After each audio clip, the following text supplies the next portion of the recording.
బయటికి వస్తున్నాను. వస్తుంటే నా వెనక ఉన్నటువంటి వాళ్ళలో ఒక ఆయన అన్నాడు, "ఏమిటో ఓ 10 నిమిషాలు కూడా ఎప్పుడూ నించోనివ్వరు, తోసేస్తారు, వెళ్ళండి వెళ్ళండి వెళ్ళండి అంటారు" అన్నాడు. నేను నిజమే కదా, పాపం అలా అనిపిస్తుంది కదా అనుకున్నాను. ఇంకొక ఆయన కళ్ళు ఎత్తుకుంటున్నాడు.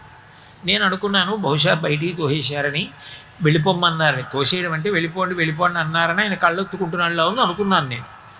ఆయన అన్న మాట నా జీవితంలో నేను ఇప్పటికి కాదు ఎప్పటికీ మర్చిపోను.